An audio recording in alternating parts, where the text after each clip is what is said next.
हर हर महादेव दोस्तों। शिव पुराण में बेलपत्र और बेल वृक्ष की महिमा का विस्तार से वर्णन किया गया है।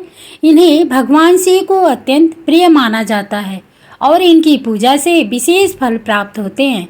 बेलपत्र की महिमा भगवान शिव को प्रिय। शिव पुराण के अनुसार बेलपत्र भगवान शिव को अत्यंत प्रिय है। यह माना जाता है कि बेलपत्र और जल चढ़ाने से भगवान शिव का मस्तिष्क शीतल रहता है। महादेव एक बेलपत्र अर्पण करने से भी प्रसन्न हो जाते हैं, इसलिए उन्हें आशुतोष भी कहा जाता है। त्रिनेत्र का प्रतीक बेलपत्र की 3 पत्तियां भगवान शिव के त्रिनेत्र तीनों नेत्रों का प्रतीक मानी जाती है। पापों का नाश और शुभ फल बेलपत्र के पूजन से सभी पापों का नाश होता है।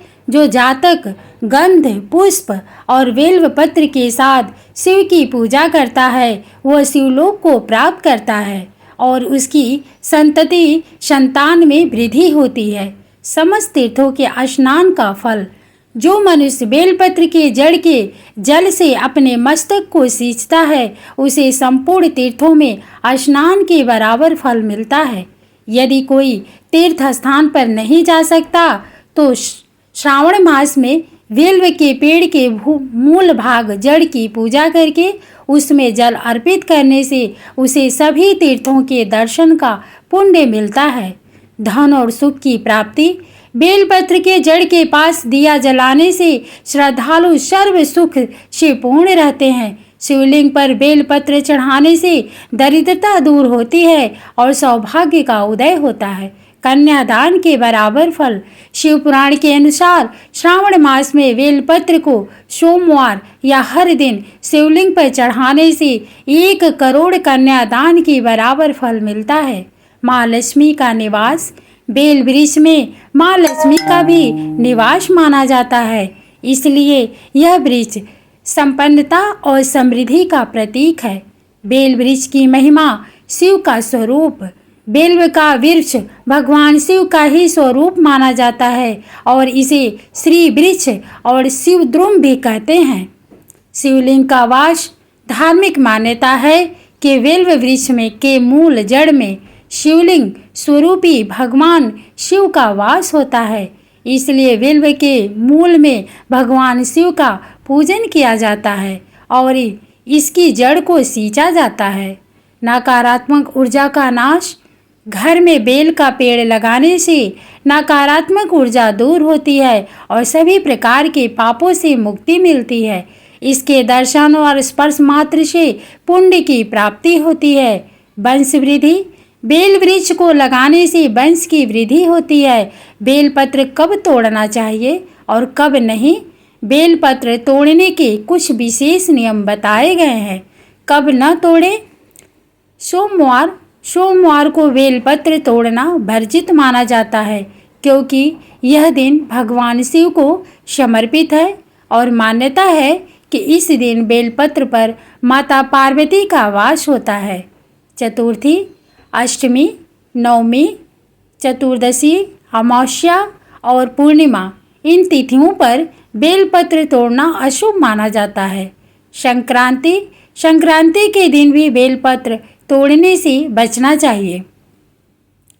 रविवार और द्वादशी स्कंद पुराण के अनुसार रविवार और माह के दोनों पक्षों की द्वादशी तिथि को भी बेलपत्र तोड़ना वर्जित माना जाता है।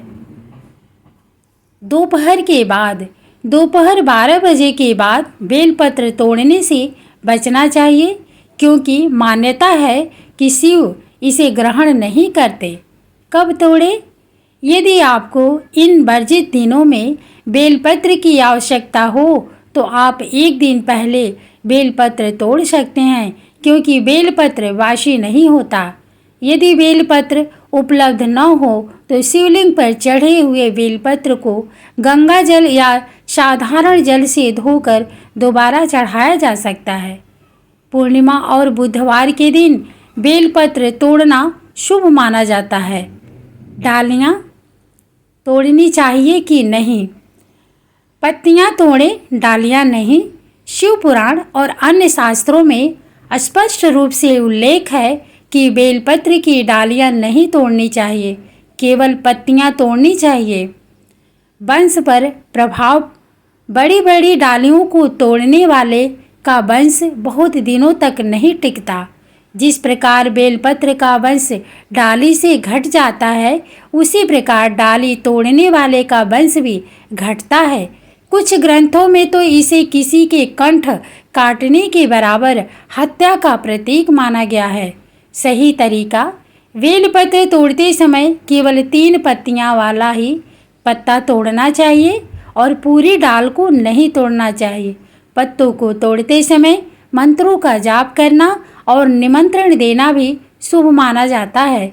इन नियमों का पालन करते हुए बेलपत्र अर्पित करने से भगवान शिव शीघ्र प्रसन्न होते हैं और भक्तों की सभी मनोकामनाएं पूर्ण करते हैं।